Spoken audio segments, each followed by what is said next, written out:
बहुत धन्यवाद। माननीय श्री इमरान प्रतापगढ़ी जी 15 मिनट। धन्यवाद सभापति महोदय। कभी सुदामा पांडे धूमिल जी ने कहा था कि एक आदमी रोटी बेलता है, एक आदमी रोटी खाता है, एक तीसरा आदमी भी है जो न रोटी बेलता है न रोटी खाता है, वो सिर्फ रोटी से खेलता है। वो तीसरा आदमी कौन है? मेरे देश की संसद मौन है। सभापति महोदय, वो भी क्या दिन थे जब संसद में देश का बजट पेश होता था तो देश की सड़कें ठहर जाया करती थीं। रेल बजट पेश होता था तो लोगों की उम्मीदें रेल के डिब्बों की तरह पटरियों पर दौड़ने लगती थीं। पूरा देश धड़कने रोक करके वित्त मंत्री और रेल मंत्री को सुना करता था। अफसोस, अब बजट पेश हो जाता है, मीडिया चैनल सरकार का महिमा मंडन करते हैं और बेचारी जनता बजट के आंकड़ों के शब्द जाल में उलझी हुई महीनों बाद समझ पाती है कि उसका तो फिर से कट गया।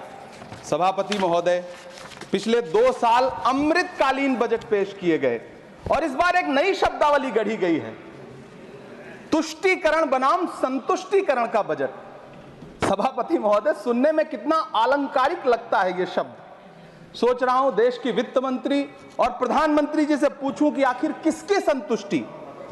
जिस बजट में मनरेगा के लिए 1 रुपए की बढ़ोतरी ना हो, वही पुराना 86,000 करोड़, जबकि पहले ही 9,754 करोड़ का घाटा हो, जिस मनरेगा से करोड़ों मजदूरों के घर में चूल्हा जलता हो, उस मनरेगा में काम करने वाले गरीब मजदूरों के लिए अगर आपके खजाने से 1 रुपया भी इजाफी नहीं निकल सका तो भला कौन संतुष्ट हुआ साहब? इस देश का गरीब मजदूर या आपके उद्योगपति दोस्त? वो जो महाराष्ट्र में लोकसभा और विधानसभा के बीच में 40 लाख मतदाता बढ़ाए गए थे, अरे उन्हीं के लिए मनरेगा का थोड़ा सा बजट बढ़ा देते। क्या उसमें मनरेगा का एक भी मजदूर नहीं था 40 लाख लोगों में? सारे के सारे 12 लाख की छूट वाले से आगे के लोग थे।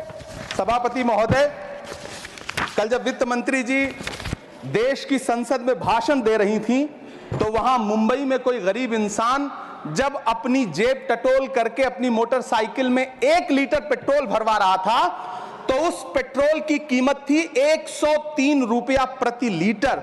आखिर इतना महंगा पेट्रोल डीजल खरीद के कौन संतुष्ट हो रहा है? इस देश के गरीब लोग या फिर सरकार के चहेते धन्ना सेठ? सभापति महोदय, वित्त मंत्री जी इस बजट को मध्यम वर्ग को संतुष्ट करने वाला बजट बता रही हैं। अरे मैडम, हम आप यहां पर बैठे रहते हैं और वहां बाहर इसी दिल्ली में 1 लीटर दूध, चाहे वो अमूल का हो या फिर मदर डेयरी का हो, उसकी कीमत 73 रुपए लीटर है। इतना महंगा बेच करके कौन संतुष्ट हो रहा है?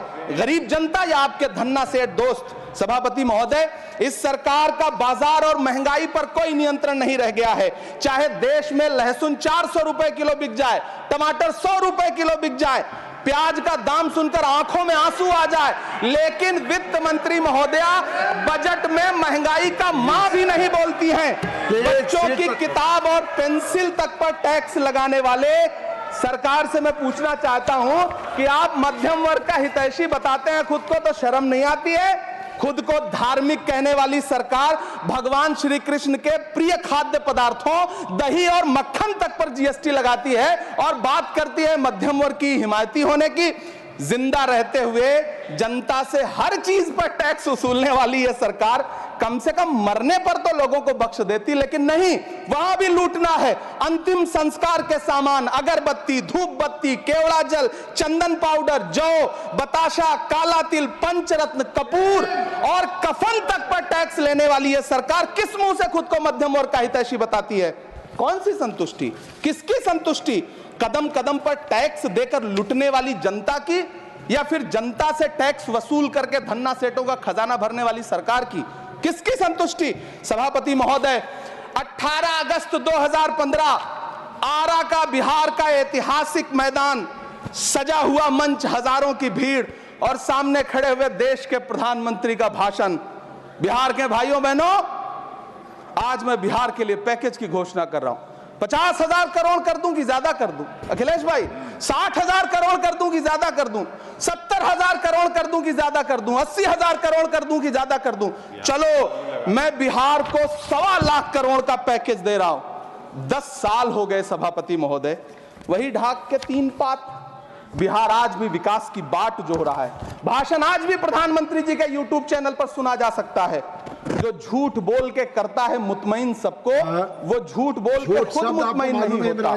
सभापति महोदय, ये तो राहुल जी का असर है। कौन सा शब्द सर, कौन सा शब्द? झूठ। ठीक है सर, मिथ्या बोल करके, जो मिथ्या बोल के करता है मुतमईन सबको, वो मिथ्या बोल के खुद मुतमईन नहीं होता। ये राहुल जी का असर है। जो मखाना बोर्ड की घोषणा हुई, अखिलेश जी आपको याद होगा, भारत जोड़ो न्याय यात्रा में 30 जनवरी 2024 को बिहार के रंगभूमि मैदान में राहुल गांधी जी का पूर्णिया में भाषण था और उसमें मखाना को लेकर उन्होंने आवाज उठाई थी।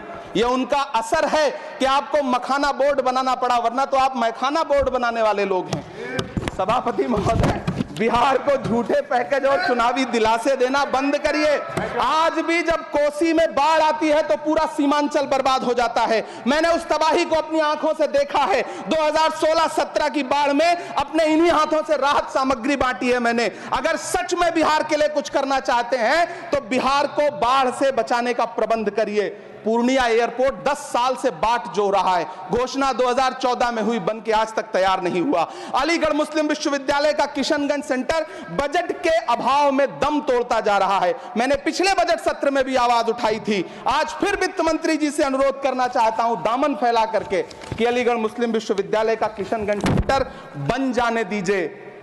आखिर कौन सी नफरत है? यह मुल्क हमारा भी है। इस मुल्क की मिट्टी में हमारा भी खून पसीना शामिल है। हमसे इतनी भी क्या नफरत? रिश्तों की ये नाजुक डोरें तोड़ी थोड़ी जाती हैं। अपनी आंखें दुखती हो तो फोड़ी थोड़ी जाती हैं। सभापति महोदय, अल्पसंख्यक मंत्रालय का बजट काटकर मौलाना आजाद नेशनल फेलोशिप बंद कर देना, प्री मैट्रिक स्कॉलरशिप बंद कर देना, नई मंजिल योजना बंद करना, धरोहर योजना बंद करना।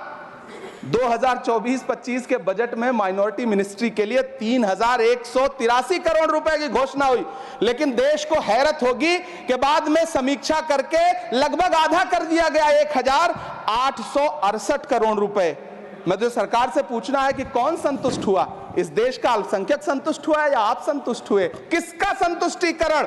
सभापति महोदय, मैं प्रधानमंत्री जी से कहना चाहता हूं कि आप ही ने 1 मार्च 2018 को किंग अब्दुल्ला को, जॉर्डन के किंग अब्दुल्ला को मेहमान बना करके इसी दिल्ली में एक कॉन्फ्रेंस में कहा था कि मैं मुसलमानों के एक हाथ में कंप्यूटर और दूसरे हाथ में कुरान देना चाहता हूं। कंप्यूटर देने की बात तो छोड़िए, पढ़ाई के लिए जो स्कॉलरशिप मिल रही थी उसको भी छीन लिया आपने। किसको संतुष्ट करने के लिए? हम समझते हैं इस साजिश को। आप माइनॉरिटी मिनिस्ट्री का बजट काटते काटते एक दिन मिनिस्ट्री को ही बंद कर देना चाहते हैं। वो जहर देता तो सबकी नजर में आ जाता, सो ये किया कि हमें वक्त पर दवाएं न दी। सभापति महोदय, मैं तो वित्त मंत्री जी से पूछना चाहता हूं आपके माध्यम से कि शायद आपको पता ही नहीं है कि गृहस्थी चलाने वाली एक गृहिणी की मुश्किलें क्या क्या होती हैं। आपने कभी सोचा भी नहीं होगा कि जब वो किचन में सब्जी बनाने के लिए कढ़ाई में तेल डालती है तो उसके साथ उसके आंसू भी गिरते हैं। सभापति महोदय, शायद उन्हें पता भी ना हो कि एक छोटी सी गाड़ी और एक छोटे से फ्लैट का EMI भरने के बाद इस देश का एक गरीब इंसान जब अपने बच्चों की फीस भरने के बारे में सोचता है तो उसे कितनी खुशियों का गला घोंटना पड़ता है। शायद उनको पता भी नहीं है कि फसल बेच करके बिटिया की शादी का सपना सजाने वाला किसान जब अपनी फसल बर्बाद देखता है तो कितनी रातें सो भी नहीं पाता है। सभापति महोदय, शायद वो कभी इस पीड़ा को समझ ही नहीं पाएंगी कि परिवार के किसी एक सदस्य को कैंसर जैसी बीमारी हो जाए तो घर और जमीनें गिरवी रख उठती हैं लेकिन इलाज नहीं हो पाता। सभापति महोदय, इसी देश की संसद में कभी स्वर्गीय सुषमा स्वराज जी ने कहा था कि जब देश की करेंसी गिरती है तब देश की प्रतिष्ठा गिरती है। एक तरफ कोलंबिया जैसा छोटा सा देश और उसके प्रधानमंत्री गुस्तावो पेत्रो खड़े हैं जो कोलंबिया के नागरिकों को हथकड़ी लगाकर लाने वाले जहाज को अमेरिका बैरंग वापस लौटा दे रहे हैं, और दूसरी तरफ हमारे प्रधानमंत्री जी खड़े हैं जो बेड़ी और हथकड़ी लगा करके लाए गए बेटों के अपमान पर एक शब्द नहीं बोल रहे। सभापति महोदय, मैं इतिहास के पन्ने पलट रहा हूं, मुझे 2 किरदार याद आ रहे हैं। एक तरफ निक्सन के 7वें बेड़े की धमकियों के सामने लोहे की तरह अडिग इंदिरा गांधी खड़ी हैं, तो दूसरी तरफ खुद ही नमस्ते ट्रंप का नारा लगाते हुए प्रधानमंत्री जी खड़े हैं। मेरे कानों में सुषमा स्वराज जी की आवाज गूंज रही है। बहुत कम बोलने वाले डॉक्टर मनमोहन सिंह ने बहुत ज्यादा बोलने वाले प्रधानमंत्री जी को जब देश की बागडोर सौंपी थी तो $1.58 का था, आज 85 से 87 के बीच में झूल रहा है। इन दिनों रुपए की अहमियत गिरती है तो न तो देश की प्रतिष्ठा गिरती है, ना प्रधानमंत्री की गरिमा। जिस देश में 80 करोड़ लोगों को 5 किलो राशन के लिए कतारों में लगना पड़ता हो, उस देश में यह सरकार 12 लाख तक के टैक्स न लेने के लिए अपनी पीठ थपथपा रही है। हुकूमत इस कदर आवाम पर एहसान करती है, ये आंखें छीनती है और चश्मे दान करती है। सभापति महोदय, महाराष्ट्र का भिवंडी हो, मालेगांव हो, इचल करंजी हो, यूपी का बनारस हो, मुआयमा हो, मुबारकपुर हो, रांची का छोटा नागपुर हो, बिहार का भागलपुर हो, हर जगह बुनकरों की उम्मीदें तोड़ रही हैं, लेकिन इस सरकार के पास उनके लिए कुछ भी नहीं है। मुरादाबाद का पीतल उद्योग, कानपुर का चमड़ा उद्योग, सहारनपुर का लकड़ी उद्योग, फिरोजाबाद का चूड़ी उद्योग, अलीगढ़ का ताला उद्योग, सब सरकारी प्लानिंग से तबाह हो रहे हैं। इन तमाम के बीच सरकारी सपोर्ट से बस एक उद्योग फल फूल रहा है, नोएडा का नफरत उद्योग। सभापति महोदय, जिस देश में 40 से 45% मेडिकल फैकल्टी की सीट खाली हो, वहां बजट में 75,000 नए मेडिकल सीट्स का ऐलान हो रहा है। सरकार बहादुर, कम से कम इस देश के पढ़े लिखे युवाओं को तो मूर्ख समझना बंद करिए। वो अब तिजारती पहलू निकाल लेता है। पहले 7500 मेडिकल सीट्स बाद में बनाइएगा, पहले जो एम्स में 2161 पद खाली पड़े हैं उनको तो भर दीजिए। वो अब तिजारती पहलू निकाल लेता है, मैं कुछ कहूं तो तराजू निकाल लेता है। मैं इसलिए भी तेरे फन की कद्र करता हूं तो झूठ बोल के आंसू निकाल लेता है। सभापति महोदय, फिर झूठ आया है, मैं उसे मिथ्या कर दे रहा हूं। शायरी में बार बार आ जाता है, क्या करूं महोदय। काश ये बजट, सभापति महोदय, वो एक शब्द मैं मिथ्या कर दे रहा हूं सर, वो एक शब्द को हटा दीजिए। ध्यान रखें, ऐसे जो भी शब्द होंगे आपके वहां। सभापति महोदय, काश ये बजट बीपीएससी के पेपर लीक की शिकायत करने वाले नौजवानों पर बरसती हुई पुलिस के लाठियों पे, जख्मों पर मरहम लगा पाता। सभापति महोदय, पिछले 80 दिन से 70 साल का एक बुजुर्ग एमएसपी की लीगल गारंटी मांगता हुआ आमरण अनशन पे बैठा हुआ है। काश ये बजट किसान नेता जगजीत डल्लेवाल की टूटती हुई सांसों की पीड़ा सुन पाता। काश ये बजट प्रतियोगी परीक्षाओं की तैयारी के लिए दिल्ली, कोटा, पटना, अहमदाबाद जैसे शहरों में, इलाहाबाद जैसे शहरों में किताबों के साथ गल रहे युवाओं के सपनों को जिंदगी दे पाता। काश ये बजट वंदे भारत के सुनहरे विजुअल के बजाय देश की गरीब जनता को कुछ और पैसेंजर ट्रेनें दे पाता। काश ये बजट सीनियर सिटीजन को ट्रेन टिकटों में मिलने वाली रियायतें वापस लौटा पाता, जिनको सरकार ने कोविड के नाम पे छीन लिया था। काश ये बजट किसानों की राह में कीले नहीं बल्कि कालीन बिछाने वाला बन पाता। काश ये बजट सरकारी मालिकों को यह समझा पाता कि नेहरू को कोसने से अर्थव्यवस्था नहीं सुधरेगी, उसके लिए डॉक्टर मनमोहन सिंह साहब की अर्थ नीति अपनानी पड़ेगी। पिछले 11 साल से नेहरू जी को कोस रहे हैं, आखिर कब तक कोसिएगा? थोड़ा पंडित नेहरू जी के बारे में पढ़िए, तब पता चले कि पंडित नेहरू की शख्सियत का नाम है। दुनिया का पहला ऐसा राजनेता जिसने अपनी जिंदगी की आजादी के लिए, देश की आजादी के लिए 3259 दिन अंग्रेजों की जेल में बिताए। पंडित नेहरू एक ऐसे महान शख्स जिनके पिता पंडित मोतीलाल नेहरू, जिनकी बहन विजय लक्ष्मी पंडित, जिनके बहनोई पंडित रंजीत सीताराम, जिनकी बेटी इंदिरा गांधी, जिनके दामाद फिरोज गांधी, सब ने अंग्रेजों से लड़ते हुए स्वतंत्रता आंदोलन में जेल काटी। आप किस मुंह से उनकी लकीर छोटी करने की बात करते हैं? नहीं कर पाइएगा, 7 जन्मों में नहीं कर पाइएगा, क्योंकि जिस्म की मौत कोई मौत नहीं होती है। जिस्म मिट जाने से इंसान नहीं मर जाते, धड़कने रुकने से अरमान नहीं मर जाते, सांसें थम जाने से ऐलान नहीं मर जाते।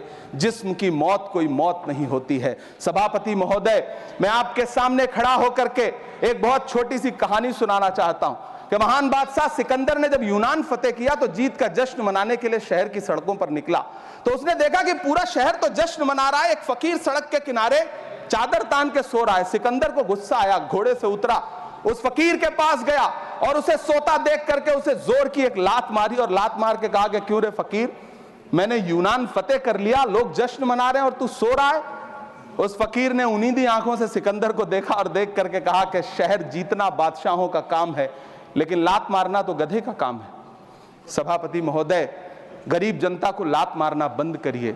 ये अमीरों के लिए बनाया गया बजट है, ये निराशाजनक बजट है। हम अमृतकाल सुनते आ रहे थे, ये अमृतकाल इतनी जल्दी समाप्त हो गया कि अब अमृतकाल का कोई नाम तक नहीं लेना चाहता है। इसलिए मैं इस सदन में खड़ा होकर के देश की वित्त मंत्री महोदया से कहना चाहता हूं कि आपने अल्पसंख्यकों के बजट में जो कटौती की है उसको बहाल करिए। आपने मनरेगा को जो स्थिर रखा है उसका घाटा 9,754 करोड़ है, कम से कम उतना बढ़ा करके फिर से उसे बहाल करिए। नौजवानों के लिए रोजगार दीजिए, किसानों को एमएसपी की लीगल गारंटी दीजिए। यही मैं आपसे अपील कर रहा हूं। धन्यवाद सर, आपने इतना जो समय दिया उसके लिए शुक्रिया। माननीय श्री बाल योगी